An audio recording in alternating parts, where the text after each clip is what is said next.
have a look. Ladies and gentlemen, my name is Tokimaru and I'm here to have a look at Aureole Wings of Hope. This game was published by a company called Jandusoft and developed by Team Stargazers, who, from as far as I can tell, it doesn't appear as though they have a website, but it appears that they're a team of 2 people, and this is the first game they've developed. It is a 2D momentum-based side-scroller a la Sonic the Hedgehog. Now, this is going to be a little bit of a different one. So normally I try to find games that have released recently. This released on May the 15th of this year, so quite a while ago. And the reason I decided to cover it is because it is a game that I was following for a few weeks leading up to its release, and I was expecting it to reach a lot more people. However, it doesn't seem to have gotten a lot of widespread coverage and doesn't appear to have reached its audience, which I'm a little bit disappointed in, because I think this game has a lot of love and effort put into it. I think it's really well designed. You'll see what I mean going into it, but there's a lot of love going into all the general art direction, the art and animation. It's really, really well designed. Let's go into the settings menu. So as you can see, we have very few video resolution options. However, that doesn't really matter that much. This is a 2D animated game, so it's not that big of an issue. All we really need is window, resolution, frame rate. Frame rate is uncapped. It has a few options and then goes uncapped. VSync on or off, which is nice. Several volume sliders, they go up to 10. And here is a minor gripe I have. So the controls in this game are very simple. It only requires 2 buttons and a directional input. It's 2 buttons and a directional input. And I understand. So like I said previously with Baki, even though your controls are simple, purely for accessibility, I do think that if you're on PC, you should have rebindable control. Really, even if you're on console, you should have rebindable controls. But there's no reason not to have fully rebindable controls. So as you can see, we have several controller layouts. We have A, B, C, and D. As I said, it is only 2 button inputs and a directional input. So it's very, very simple. A little bit of a shame there's no rebindable controls, but it's not too bad otherwise. There's the big primary types of controls you would expect. For mouse and keyboard, so this game is playable with both controller and mouse and keyboard. Or instead of saying mouse and keyboard, I should really just say mouse, because the only mouse and keyboard controls you have in this game are the mouse. It's left click, right click, and then moving the mouse around the screen. Like I said, I would prefer rebindable controls, but the controls are simple enough that I'll give it a pass. I am thinking of giving it a pass. Here are accessibility options. I think if you're gonna have accessibility options, I feel like you should have colorblind settings. It's not too big of an ask. Just, find the best, the most inclusive colors that you can use to highlight certain things. But it's not too bad. We have game speed, God mode on or off for people that are looking for a simple challenge and just want to get through the story of the game. Not too bad. Could use a few more things. It's a little bit sparse, but that's all right for a 2D game. Now, going into this, I've completed, for the most part, I've almost 100%ed World 1. I'm most of my way through World 2. And there are, let me give this a once over. I believe there are 6 or 7 worlds in total. As you can see, I'm on World 2 here. I'll go back to World 1 so as not to spoil you. 1, 2, 3, 4, 5, 6. There are 6 on this screen. I'm not sure if it scrolls up or down.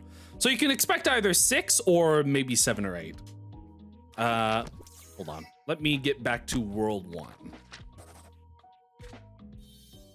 So this game is a 2D side-scrolling momentum-based platformer where you are playing as an angel who has been, I was gonna say cast down from heaven, but what it is heaven was invaded by demons and you were sent flying all the way down to the earth. It is you and one other character who are working together to get back up to heaven because the other angel has died, and in order to resurrect himself, he needs to reach heaven before 24 hours are up. So you'll notice that this doesn't appear to be an angel. And this is, like I said, this is a 2D momentum-based platformer a la Sonic the Hedgehog, where you are playing as what appears to be a ring from Sonic the Hedgehog. This is the Aureole.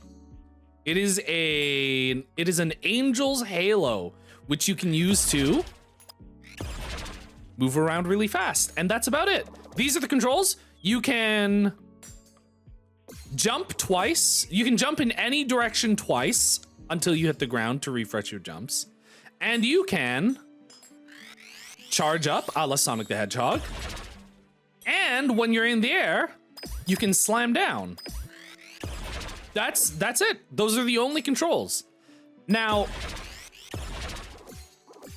the overworld of this game is very interesting because they have a couple different things going on. So it's a little bit of a platformer that you have to traverse. You have several different areas you have to go around, and within these areas you can find levels. Let me just explore a little bit to show you what's going on. So you can see there are a whole bunch of different areas. We can travel around. They have ways of getting up and down between different levels. And in different parts of the map, you can actually find a few different things. In level 1, it's very simple. There's not much here. Not level 1, world 1. In world 1, there's actually not much here. In world 2, there are actually a few more things. So this is actually something really cool that the game does, where there are a couple puzzles in the overworld. This is a puzzle that it was very interesting to solve. It was very interesting to solve this puzzle. I'll show you more about it after we get through a couple levels where I show you the main gameplay. But from what I've seen in World 1 and World 2, they have several different kinds of puzzles for you to solve in the overworld. From what I've seen, both worlds seem to have 5 main levels and then 2 secret levels. One you find by collecting collectibles within levels, and the other one you do by solving a puzzle outside of the level, which is very interesting. And those ones are usually harder and then extra hard. So let me find myself. I believe this is supposed to be the first level. So this might not have been the first level. let me find the first level for you, just so we make sure we're getting a good difficulty curve. So as a Sonic the Hedgehog inspired platformer, it is time attack based. Your main goal, first of all, your main goal is just getting through the level. This game does a really good job at incentivizing multiple playthroughs of a level. So your main goal is getting through the level so you can collect a Tesseract, which is like a 4D cube. And that works to unlock future worlds. All you really have to do is get to the end of every level, and that basically just lets you progress through the game. That is the first goal that you have. Your second goal is trying to get there within a certain time limit. Each level has a different time limit, and that gets you additional percentage. I'm pretty sure you don't actually have to reach gold to actually progress through the world, but that's your second goal. Your third goal is to find collectibles within the level. From what I've seen, there's only one collectible for each level, but it's a little, whoops, I didn't actually mean to do that. It's a little bit of additional lore, which I can appreciate. The collectible usually has a little bit of lore, and in order to unlock one of the secret levels, this also isn't the first level, but I'll go through it anyway. In order to unlock one of the secret levels, you have to collect the collectible from every stage in that world. So you start off by launching your ring. You can actually launch this in a few different directions, but obviously some directions are worse than others. For example, if I just launch myself into this pit, I immediately die. Some levels, there's an interesting way to start some levels, because some levels you have to get a precise aim to get the absolute best, fastest direction to start in. So this one's pretty simple because you just have to run to there. But here's the game. It's very simple. Nice. It's very simple, but whoops, that's my bad. It's very simple, but getting through a level quickly requires very precise button inputs. This is actually a good example of how difficult and interesting the level design can be. Because there are some parts where in order to get the fastest time, you have to be able to sight read the level or have learned something about the level ahead of time. You have to have played through the level a couple times, basically, in order to find the fastest route. Nice. Because there are some obstacles that come up too quickly for you to actually be able to predict, and there are some parts where, in order to find the fastest way through,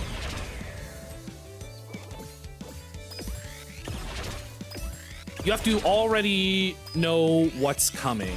I don't know if this is the best level to show that off.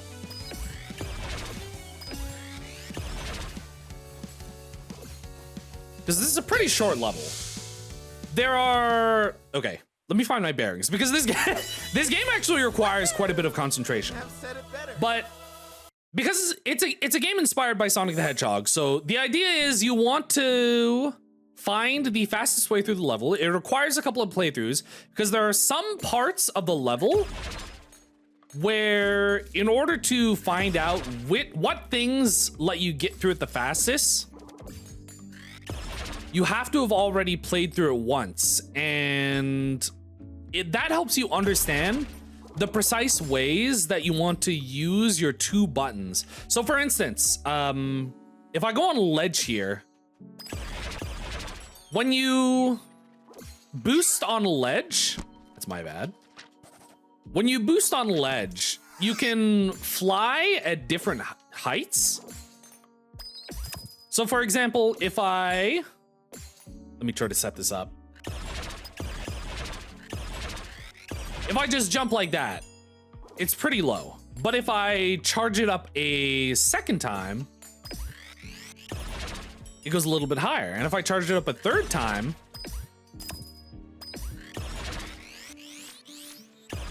it goes really high and really fast. And during levels, there are parts where they set up obstacles in a way where you want to reach a certain level of charge, otherwise you either run to a wall or you run into spikes. And I think they do, it's interesting because I feel like with Sonic the Hedgehog, so when I was a kid, when I was a kid and I was playing Sonic the Hedgehog for the first time, I always had issues actually getting through the levels, and it always really annoyed me because I hadn't really played that many platformers before, and Sonic is an interesting platformer. It's sort of like a big, huge area that you want to explore, and occasionally you have to stop and do a little bit of platforming. I feel like what this game does is it sort of simplifies the overall level design.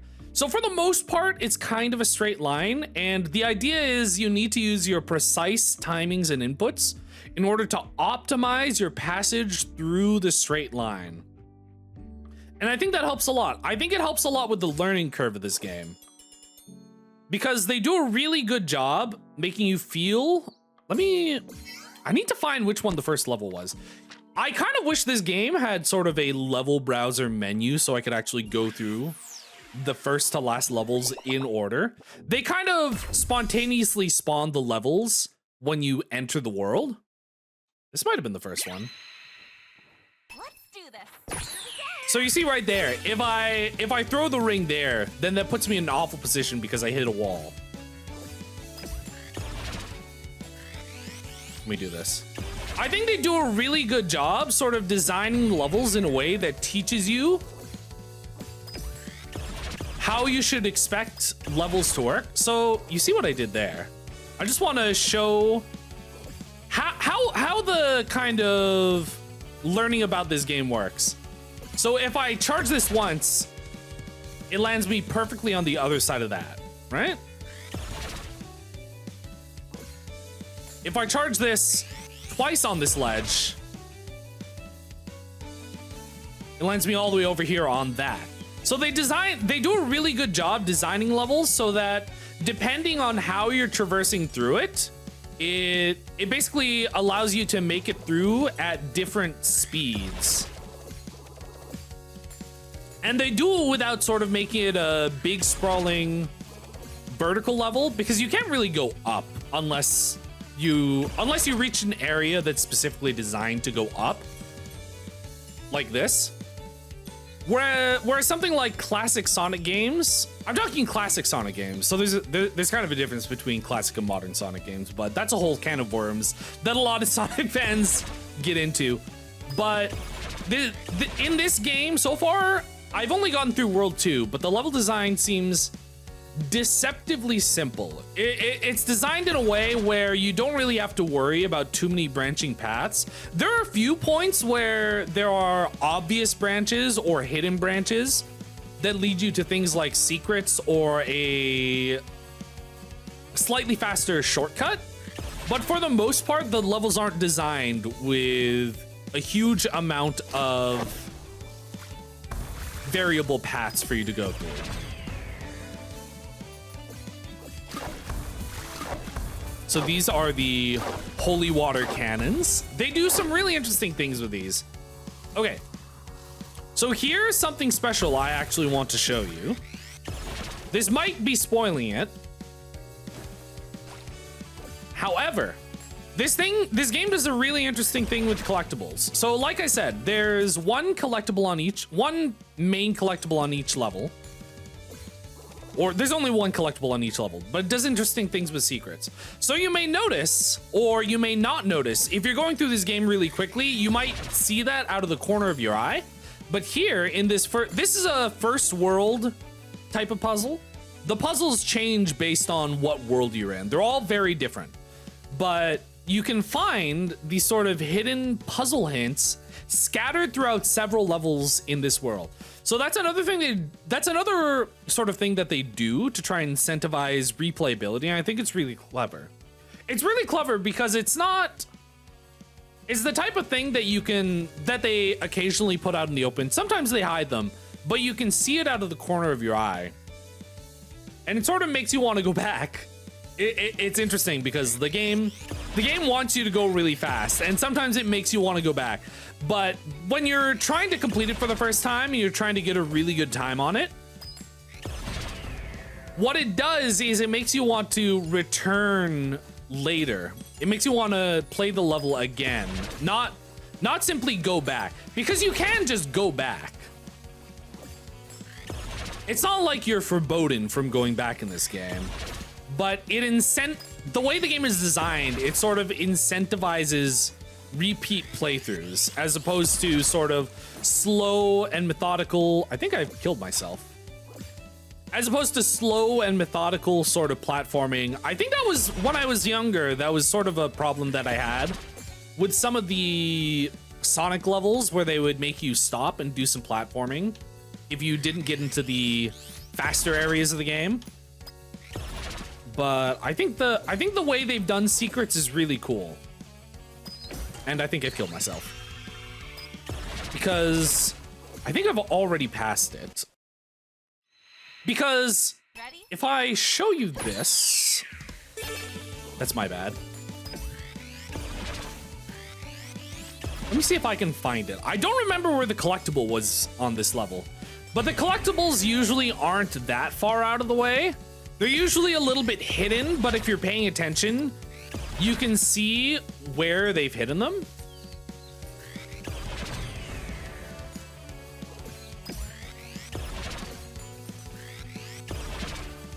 Let me see if I can remember where this was.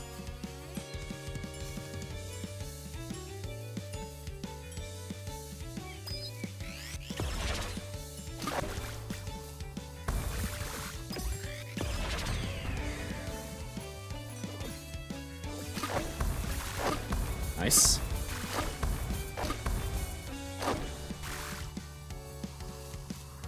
Oh, I actually don't remember where this was. That's actually kind of funny. But for the most part, you can usually see where they've hidden them, so you don't have to do slow and methodical platforming to try and search for them. Obviously, there are some exceptions.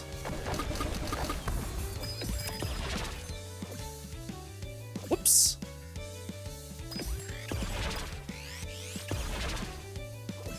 Oh, I think I forgot where it was on this stage. That's fine. Let me actually get out of here. Let me get out of here and find a different level. Yeah, it's really cool. It's very simple. There's actually not much to explain about this game, but other than to talk about the art, I love the art. The art style in this game is adorable. I love the animations. I really like the simple sprites they use. And when we get to, I don't know if we're going to get to, was this the first level? I don't know if we're gonna get to any talking sections. So there is a story in this game. There is a story in this game, and there are characters, there's dialogue. The actual story sections are sort of spread throughout. So at the beginning and end of each level, and occasionally,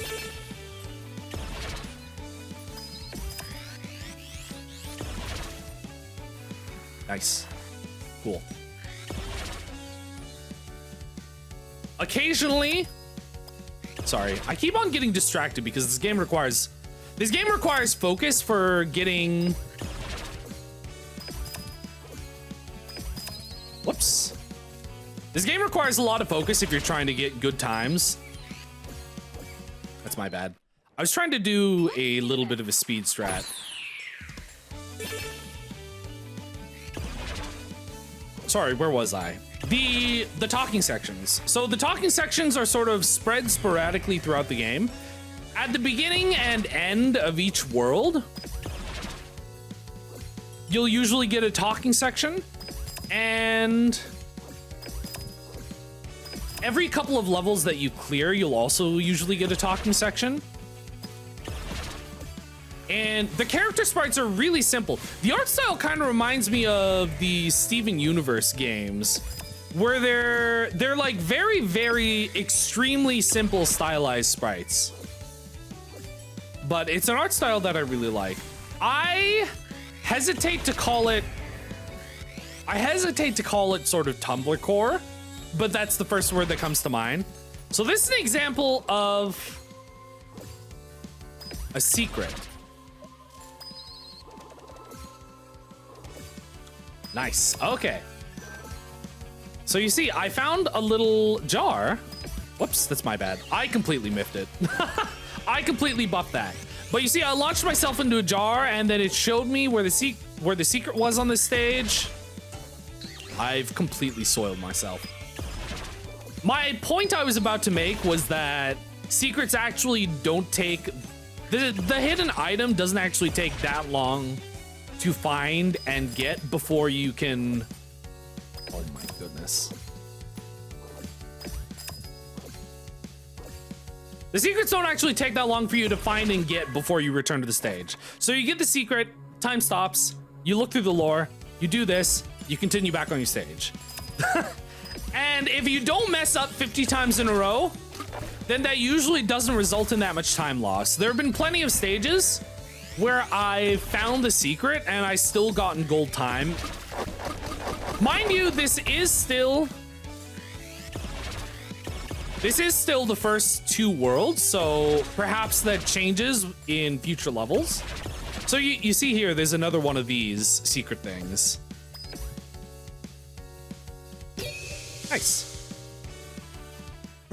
Perhaps the esoteric nature of the secrets increases in future worlds, but so far I think they've done a pretty good job at keeping them hidden and out of the way, but also making it so that they don't usually result in that much time loss. Now, so I want to show you a couple things. So first of all, I've been pointing out these sort of hidden codes that are in the levels.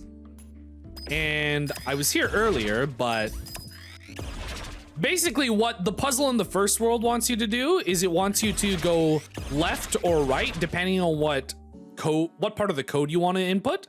And you have to go through, I believe they're scattered through all 5 main levels. You have to go through all 5 main levels and find the secret code so that you can input it here. And that opens up a super secret level. I believe these ones are extra hard. So the super secret levels using the secret code or whatever the puzzle is, these are extra hard. I still haven't gotten gold on this one, but I want to show you how difficult and complex they can be. So far, we are in the first world, so a lot of the levels aren't that complex. Ready? There's a huge jump in complexity and difficulty for these super secret levels. So you see, I'm having, I am having a little bit of trouble not dying right out the gate. Ready? Take this. I may have to focus extra hard on this one.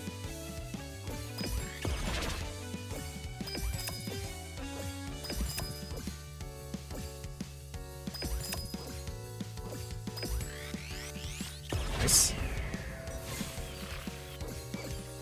I've already messed up and I'm not getting gold. The timings on these levels are extremely tight, specifically these super secret levels. So yeah, you can see how these levels want you to be playing through them multiple times so that you can recognize where obstacles are. I've already goofed. So you can recognize where upcoming obstacles are and what the fastest route through them is. Nice.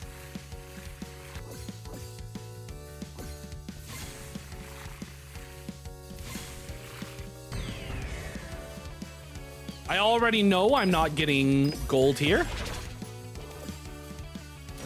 I've messed up again. Excellent. But you can see, so this game, because the controls are extremely simple, I've goofed again. I swear I've done really, really well on this level. Ready? But the game relies a lot on extremely precise timing and aim. I've already goofed up.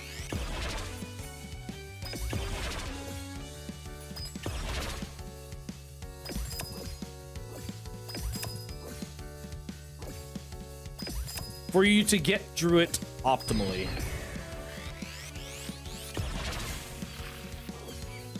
Nice.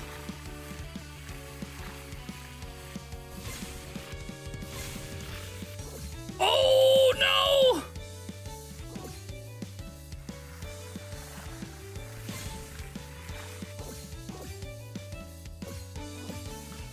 God damn it.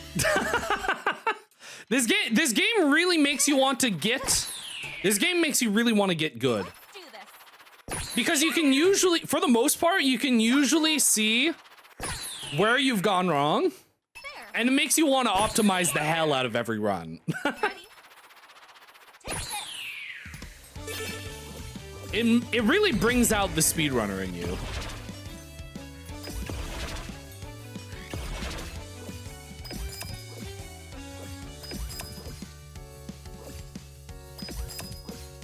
Excellent. 1, 2, 3. Excellent. And what's cool? Oh! This game does a really amazing job at having these sort of I don't know if I want to call them cinematic sequences, but these extremely fast-paced action sequences while also keeping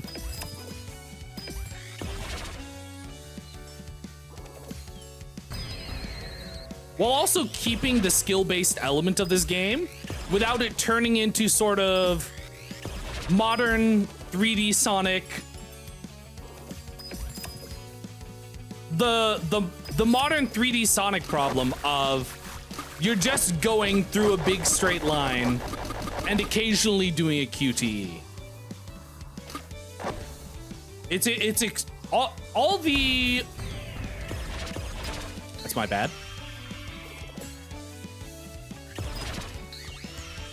Whenever I get stuck here, so this is actually a really difficult part of this level. Whenever I get stuck here, I keep on trapping myself in a loop.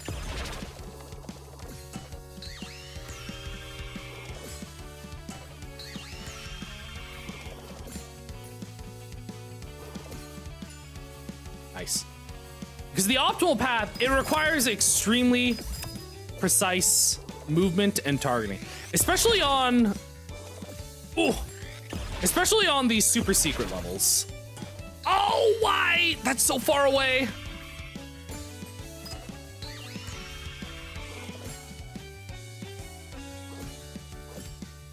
You can always see where you've gone wrong. I've already seen where I've gone wrong. You can always see where you've gone wrong. It always makes you want to improve.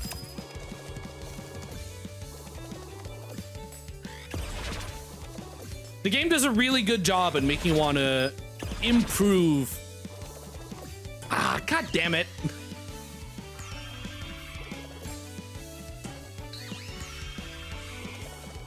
And optimize and perfect your run. I think this game does a really, really good job at that. I've already completely messed this up. I'm definitely not getting gold. You can see that the timer at the top, so the timer changes from gold to silver to bronze. You see it change to silver right there? This level is extremely long. These super secret levels are very, very difficult and very, very long. Let's go.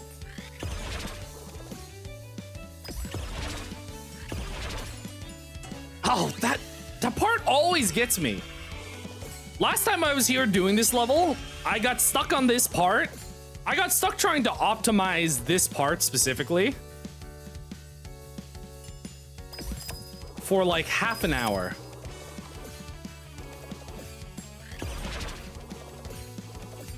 That's my bad. I've completely goofed. You know what? Instead of being here for half an hour, let me actually show you a level from World 2. Because for the most part, other than this super secret level, where it's extremely hyper difficult. Oh, how do I get out of here again?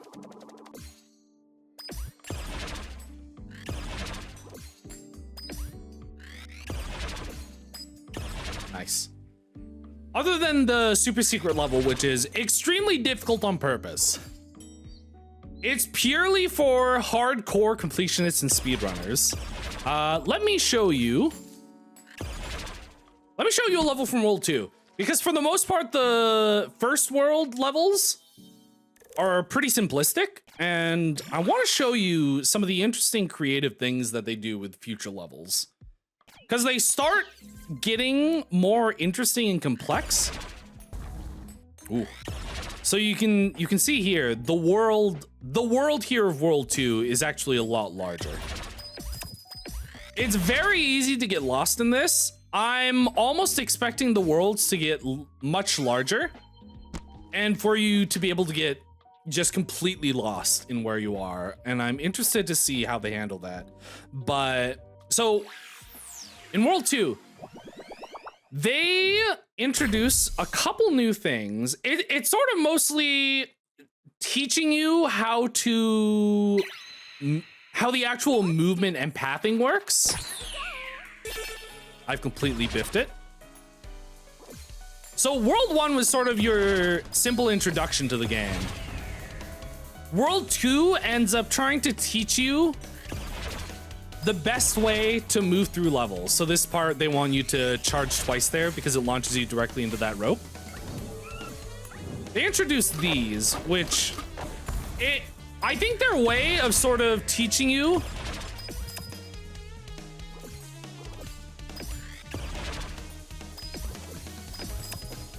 their way of sort of teaching you, or not teaching you, their way of sort of getting you to do platforming in this game, I've goofed it. because you don't stop when you do things. So like when you jump, you're just launching yourself in a direction and you keep rolling. You can't actually stop yourself unless you charge, but that also causes you to move after you let go. Their way of sort of doing simple platforming in this game is either to make you do air jumps or it's to put you on those rings and make you stop for a moment before choosing the direction you want to jump in, which I think is interesting.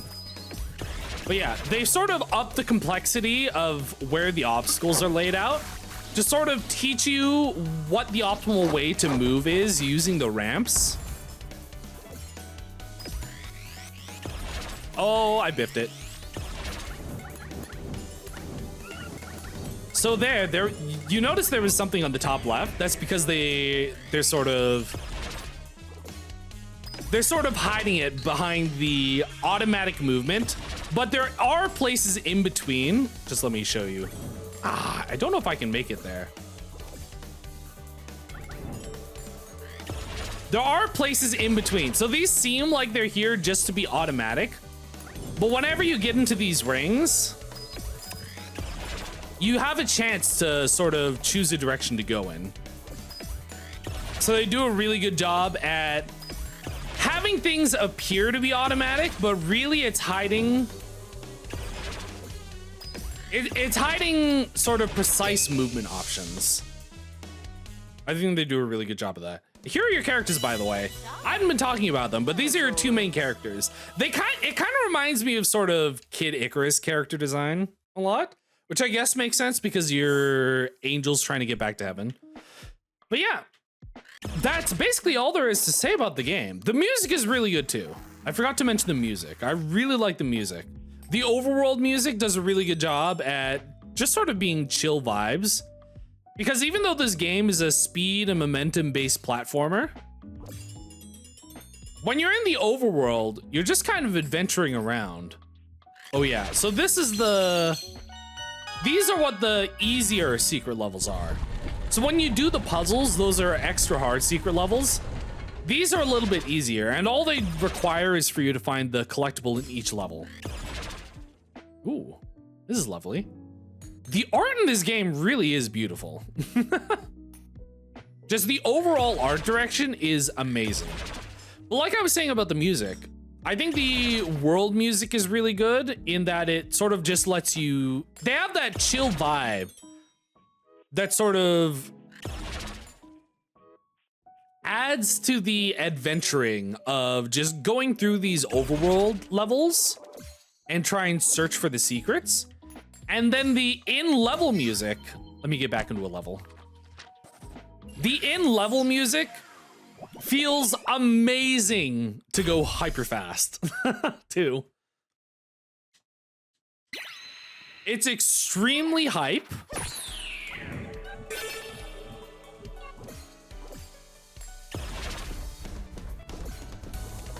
Nice. And you can hear that this is sort of a fast-paced remix.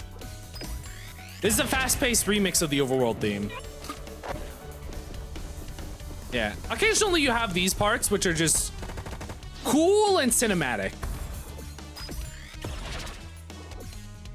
I've already messed that up. So this is actually a cool moment.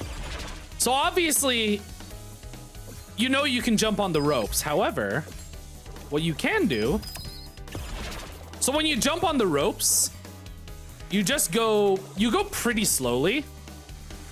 But what they set up here is you can do a charge thing here and you go extremely fast across the rope. It's really cool.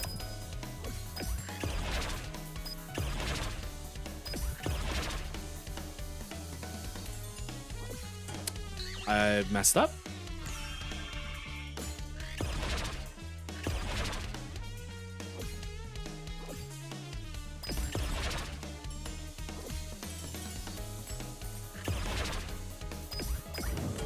Oh no!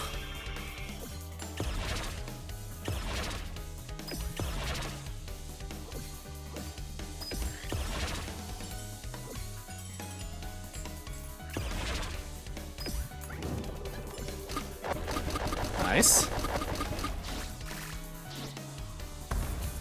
Oh yeah, and occasionally they just show you what the secrets are. So as you can see, the secrets in this world are a little bit different from the way they are in the first world. So I'm expecting them to go up and up in complexity and esotericness as we get further into the game. But I think they generally do a really good job with the types of secrets they have and the amount of secrets per level and per world. I think it's good that there's sort of only one collectible and then one other secret and then the time attack per world. And I think that's all there is to say about the game. It really is just a extremely well-designed experience. The art and music is amazing. I think the level design is really tight.